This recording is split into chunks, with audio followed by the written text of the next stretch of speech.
I am so excited to be here today as we dedicate this playground after an amazing woman who led Baltimore City Rec and Park in our landscape architect division for many years.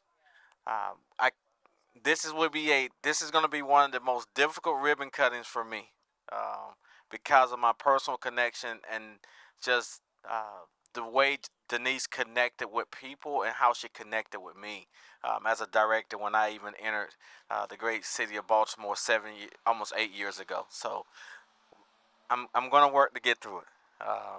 Normally, I don't even read when it comes to ribbon cuttings, but today it's just so much to talk about that I actually had to put together some things to discuss.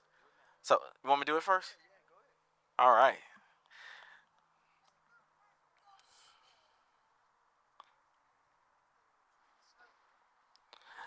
So, again, good afternoon, everyone. It is with deep honor and heartfelt remembrance that we gather today to dedicate this place, the Denise Johnson Caldwell Playground, a woman whose life and work forever changed the landscape of Baltimore, not just in its parks, but in its spirit. Though Denise left us a year ago, her presence remains all around us, in the places where children gather, in the joy of movement, and the quiet dignity of space designed with care, intention, and inclusion. Denise Johnson Caldwell was not just a landscape architect. She was a steward of community, a champion of equitable design, and a visionary who believed that every neighborhood deserves spaces that welcome everyone. This playground is a reflection of Denise's bold imagination. Space redefined to meet real needs, designed not for aesthetics alone, but for belonging. With creative use of materials, adaptive features, and thoughtful attention to accessibility, Denise showed us that play could take many forms and that all children deserve the dignity of joy. Throughout her career with Baltimore City Recreation and Park, Denise approached each project with a commitment to listening first. She walked the parks, spoke to families, sat in community rooms, and built trust. Her renovation of the Catherine Street Park and inclusive work at Northwest Park were not just about recreation, they were acts of love and justice. She understood that design is not natural, it's either includes or excludes. And Denise made it her life's mission to create spaces that said, "You matter, you belong." And so today, in naming this playground after her, we do more than just honor her work, we carry it forward. May this space be filled with energy, laughter, and exploration and connection. May every person who enters it, young or old, feel what Denise worked so hard to give us dignity, joy, and a place to be full seen. Though, so with that, I just want to tell her daughter, thank you for sharing your mother for the 8 years that I've been in Baltimore. Um, she meant a lot to us, and I think you can see by the reflection of the people that's here today how much she meant and how many people she touched. So it is truly my honor to be here to cut this ribbon on this day and name it after an amazing person. And with that, I would like to bring our mayor, Mayor Brandon Scott, to say a few words.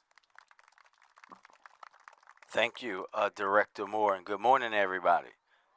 Nope, this we in Cherry Hill in South Baltimore. Good morning, good afternoon. Good after morning, everybody.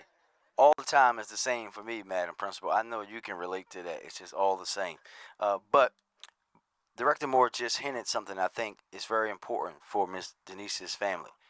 Everybody here that worked with Miss Denise at Rec and Parks, raise your hand.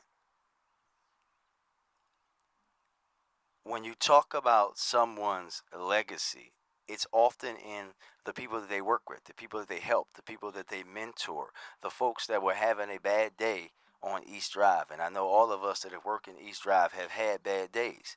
But when you have someone like Miss Denise who was always there to help, but also just poured love into every person she met, this is what makes a day like today even more special. So again, thank you all for sharing her with the entire city of Baltimore, not just Recreation and Parks, for all those many years. I want to thank Director Moore and his team at Rec and Parks for helping us build yet another a new playground in Baltimore City. Councilwoman Porter, thank you for your support of this project and your support of the vision that we have for Recreation and Parks. Together, over the last 4 years, we've built or renovated 25 playgrounds, 6 rec centers, and 4 pools. A rec center and a pool, right here, exactly, two prime examples of that. And this is the second playground that we've done in a week.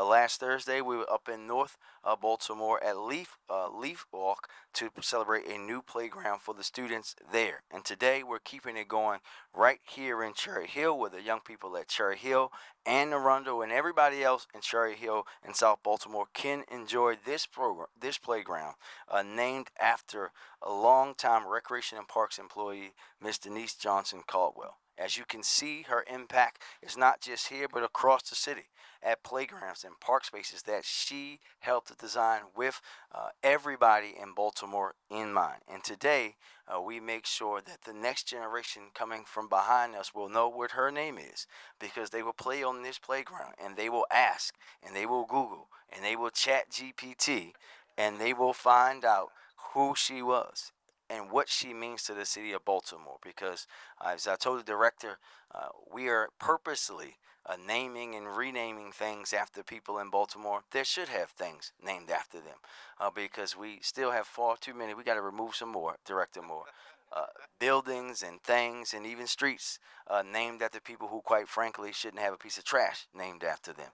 This is about making sure that people who did the right thing the right way for all people and who worked hard every day get recognized. So thank you again. I'm going to end it there because my bosses have told us that we got 7 minutes of talking before they get to be out on the playground. So with that, I will turn it over to Councilwoman Porter. Thank you so much, sir. And I will be quick. You know, as I came here today, I'm reminded of the term Black joy. To see these kids excited about getting on this playground will always remember what it feels like to actually be children and to be young people in the city, but to climb the highest mounts of this playground in hopes of one day they can work for the city of Baltimore and be proud to work for the city of Baltimore, but also that they understand that we here in the city of Baltimore, we as adults, we not only prioritize them, we also prioritize their joy of being simply a kid. And standing in front of this state-of-the-art rec center, this is one of many playgrounds, one of many play spaces over the past 5 years that Mayor Brandon Scott and I have collaborated on. And this will not be the end. We still have another one coming. And we want to make sure that not only here in the city of Baltimore we prioritize joy of children, but we make sure that it will transcend generations. The way that she has instilled legacy, equity, and joy within the city of Baltimore just by representation of every single person here is phenomenal and will forever live in the city of Baltimore. So I'm going to stop before my bosses tell me to move so we can play on this playground. Thank y'all so much for being here.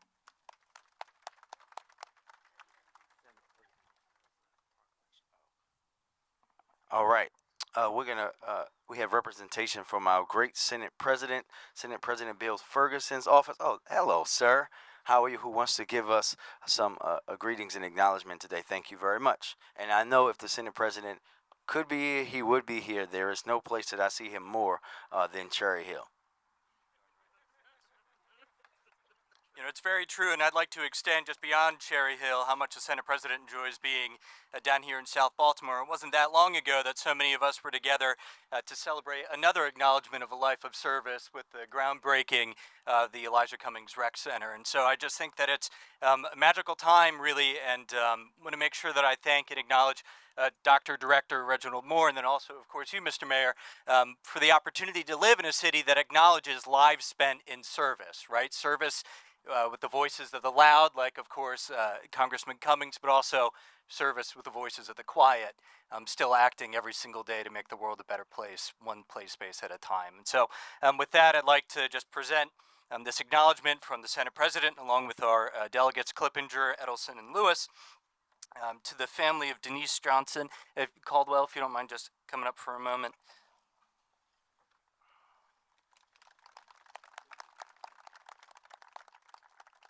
Just recognizing a legacy of service to the people of Baltimore. And so thank you very much from us.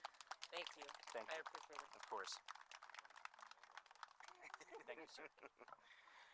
And with that, we're going to hear from the most important voice you're going to hear from today, Miss Denise's daughter, Khalil Caldwell. Give some more round of applause for her, please.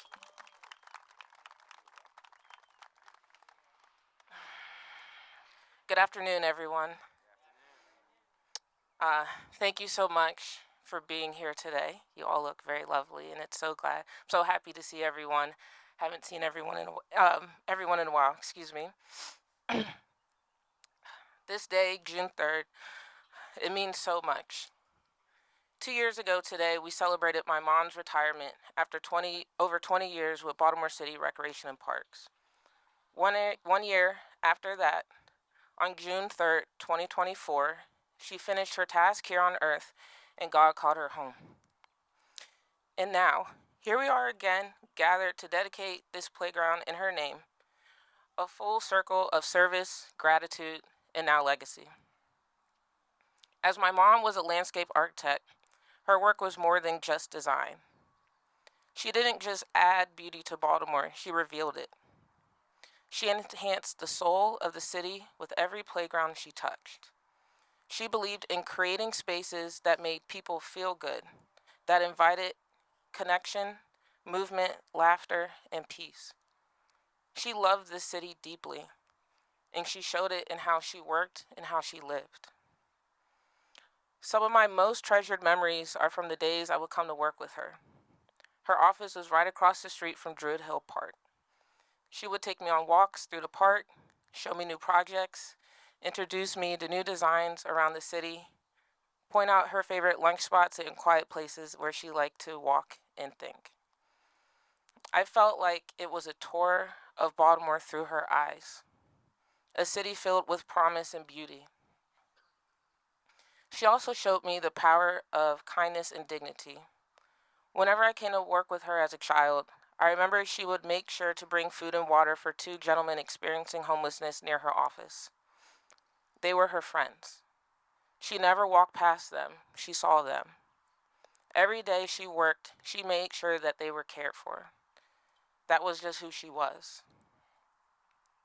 She also loved the people she worked with. She constantly bragged, not about herself, but about her coworkers, supervisors, and interns. She took real pride in seeing others succeed. On the day of her retirement party, she had me drive her around Druid Hill so she could show me the new projects that her coworkers had completed. That moment stuck with me. Even on her big day, she was lifting others up. My mom was also an athlete, an All-American from Zanesville, Ohio, and she passed that spirit on to me. Growing up, I played soccer and basketball, and no matter how loud the crowd was, I could always hear her telling me to get up when I hit the ground. She didn't shout it to be tough. She said it because she believed in me. She believed in getting up in life, in sports, in heartbreak, and in challenge. When she passed last year, I remember falling to my knees at the hospital parking lot. I was instantly struck with heartbreak. But like in my childhood games, I heard her voice in my heart telling me to get up. And somehow I did. That is what I hope this playground teaches. It's more than a place to play. It's a place to try, to explore, to fall, and to rise. It's okay to fall. It's okay to try something new and not get it the first time. What matters is that you get up. Learn that getting up isn't just about you. It's about helping someone else get up too.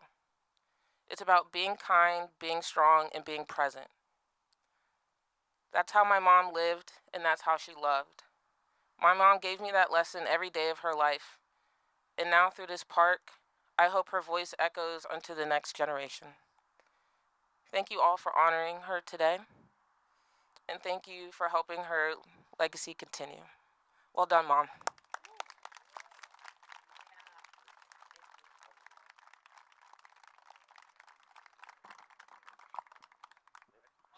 All right, before we cut the ribbon and have some fun, we'll see if our friends in the media have any questions from anybody.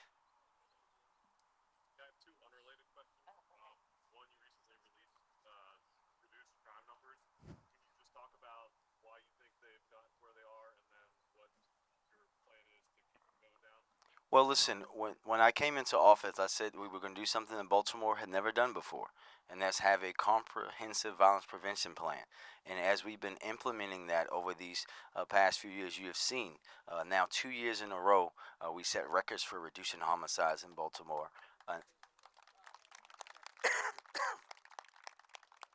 and then, as you know, as of the end of the month, we have the lowest amount of homicides and shooting and violence that we've had on record in history through 5 months in Baltimore. What we're going to do is double down on that work. That's why we're going to continue to expand things like our group violence reduction strategy, continue to invest into community violence intervention. That's why we're going to continue to go after people who have guns, go after guns companies who are illegally fueling guns onto the streets of Baltimore. Every single part of what we're doing, including things like this, having better places for our young people to be, more rec centers, more youth jobs in the summertime. All of that plays a part of what we're doing, and that's how we're going to work to continue with all of our partners, from our police officers, violence intervention workers, folks who work in our hospitals, the state's attorney, the U.S. attorney, the attorney general, our federal partners, but most importantly, the community. That's how we've done it, and that's how we're going to continue to do it.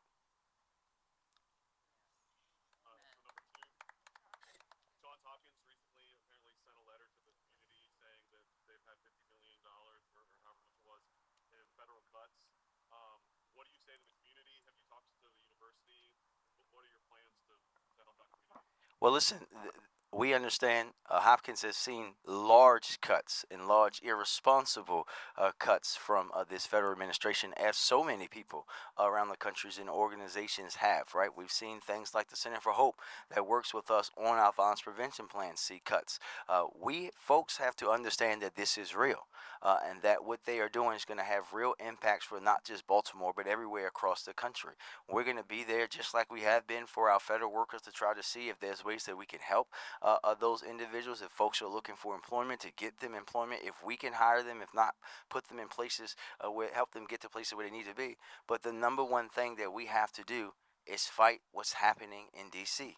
We have to make sure that everyone knows. We know that our congressional delegation is going to do the right thing and push back on the irresponsible nature in which they are going and the things that they're cutting. We're talking about cuts to Hopkins that are for cancer research, something that we should be trying to cure, and to have that just go away just because some folks set out a goal and want to look like they are decreasing federal spending when actually it is increasing, it should be shameful. That's it? All right. Thank you, everybody. Now we can get to it. They good. On you, sir. All right, y'all gonna count. We're gonna go 3, 2, 1. Ready? 3, 3, 2, 1. Woo!